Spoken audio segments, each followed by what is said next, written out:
പറഞ്ഞിട്ടുണ്ടെങ്കിൽ പലതരത്തിലുള്ള കെട്ടുകഥകളും മറ്റുള്ള രീതിയിലുള്ള ഒഴിഞ്ഞു പോകുന്നതിനുള്ള ചില സ്റ്റോറീസും ഒക്കെ തന്നെ ഒരുക്കി ഈ ഷാരോൺ രാജിനെ ഈ ബന്ധത്തിൽ നിന്ന് പിന്തിരിപ്പിക്കാൻ വേണ്ടി ശ്രമിച്ചു.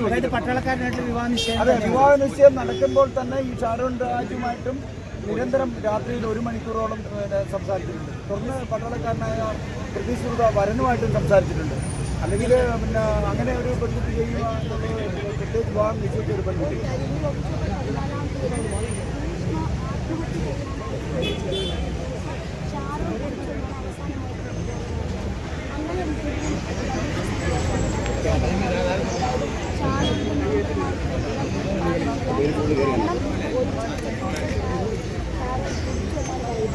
അതൊക്കെ വെറുതെ പറയുന്നതാണ്. അതായത് ഷാരോൺ രാജിനെ പാറശാലയുടെ വീട്ടിൽ നിന്നും ബഹിഷ്കരിച്ച് ചാറ്റിങ്ങിലൂടെ ഇങ്ങോട്ട് വിളിച്ചു വരുത്തുകയാണ്.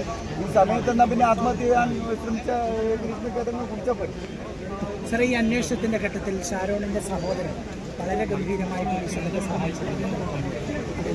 അതെ, ഷാരോൺ രാജിൻ്റെ സഹോദരൻ എന്ന് പറയുന്നത് ഒരു ആയുർവേദ ഡോക്ടറാണ്. അപ്പോൾ ഈ കഷായമായിട്ട് ബന്ധപ്പെട്ട കാര്യമായതുകൊണ്ട് അയാൾ പിന്നെ ആയുർവേദത്തിൽ ഉപയോഗിക്കുന്ന ഇത്തരം പിന്നെ ഈ ഗ്രീഷ്മ പറഞ്ഞ ശരീരവേദനയ്ക്ക് ഉപയോഗിക്കുന്ന കഷായങ്ങൾ ഏതാണ്, അത് പിന്നെ എവിടെ നിന്ന് കിട്ടിയിട്ടുണ്ട്, അത് ഉപയോഗിച്ചാലുണ്ടാകുന്ന ഫലങ്ങൾ എന്തൊക്കെയാണെന്നൊക്കെ ഉള്ളത് അന്വേഷണ സംഘത്തിന് കൈമാറി. കൂടാതെ ഗ്രീഷ്മയോട് നേരിട്ട് പലതവണ ചോദിക്കുന്നുണ്ട്, ഇത് ഏത് കഷായമാണ് നിങ്ങൾ കൊടുത്തത്, നീ ഏത് കഷായമാണ് ചികിത്സയുടെ ആവശ്യത്തിന് വേണ്ടിയാണ് ചോദിക്കുന്നത്, ഇത് ഏത് കഷായമാണ് എന്ന് അറിഞ്ഞു കഴിഞ്ഞിട്ട് അത് ഡോക്ടർമാർ തന്നെ ചോദിക്കാൻ പറഞ്ഞിട്ടാണ് ഷാരോൺ രാജ് ചോദിക്കുന്നത്. പെട്ടെന്ന് അവർക്ക് മനസ്സിലാവാത്തതുകൊണ്ട് ഇതിൽ വല്ല മറ്റ് അറിയാതെ ഏതെങ്കിലും വിഷാംശം കലർന്നിട്ടുണ്ടോ കഷായത്തിൽ, അപ്പോൾ അതിനുള്ള ചികിത്സ ചെയ്യാം എന്നുള്ള ഉദ്ദേശത്തിലാണ്. പക്ഷേ അതൊക്കെ അപ്പോൾ ആ സമയത്തൊക്കെ തന്നെ ഈ കഷായത്തിൻ്റെ പേരുകൾ തന്നെ മാറ്റി പറയുകയും ഇട്ടുകൊടുത്ത ബോട്ടിൽ മാറ്റി ഒരു ഫോട്ടോ ഇട്ട് കൊടുക്കുകയും കാലി ബോട്ടിലിൻ്റെ ഒരു ഫോട്ടോ ഇട്ട് കൊടുക്കുകയും അതിന് ലേബൽ കാണിക്കും.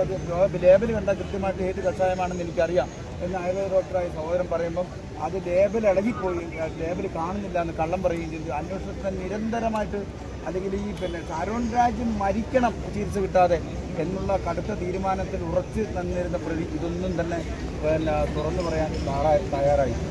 ആ സമയം ഇങ്ങനെ ഒരു കേസ് സമീപകാലത്ത് എപ്പോഴെങ്കിലും ഉള്ളതായിട്ട് അറിയാമായിരുന്നു അന്വേഷണ ഘട്ടത്തിൽ അറിയില്ല.